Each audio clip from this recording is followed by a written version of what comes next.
বিশ্বভরা প্রাণ তাহারি মাঝখানে আমি পেয়েছি মোর স্থান বিস্ময়ে তাই জাগে আমার গান আকাশ ভরা।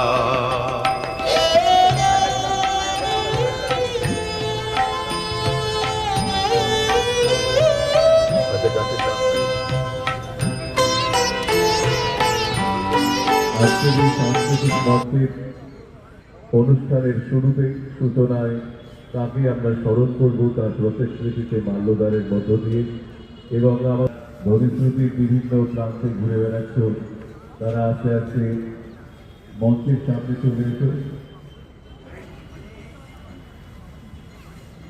আমাদের এই অনুষ্ঠান আমরা আর কিছুক্ষণের মধ্যেই শুরু করে দেব।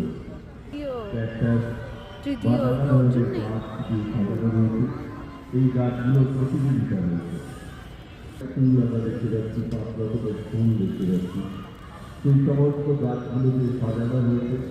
এই প্রতিযোগিতায় যারা প্রথম, দ্বিতীয়, তৃতীয় হয়েছে তাদেরকে আনন্দ করা হবে।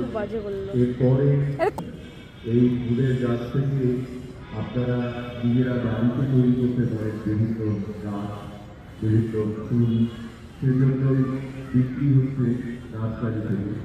আর এই জন্যই আমাদের প্রকৃতি মেলা, যে আমরা সেই গাছগুলো যেন আমাদের কাছ থেকে একটু পাল্টে যাচ্ছে। আমরা ছোটবেলায় যেমন সেরকমভাবে শীতকালটাও আমরা মনোরমকে তার কিন্তু এখন যেন অতি তীব্র।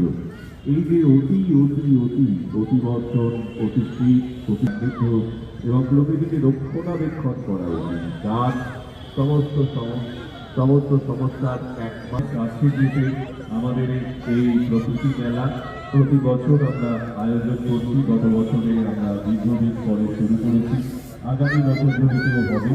আপনারা যেমন আমরা চাইব প্রকৃতি মেলার চাওয়া এখানে প্রকৃতি মেলা 2026 সারা বাংলা পুষ্প প্রদর্শনী এবং প্রতিযোগিতা। আপনারা জানেন যে সাংস্কৃতিক মঞ্চে নামকরণ আমরা রেখেছি আমাদের বহরমপুর শহরের অন্যতম বিশিষ্ট তবলা বাদক চন্দন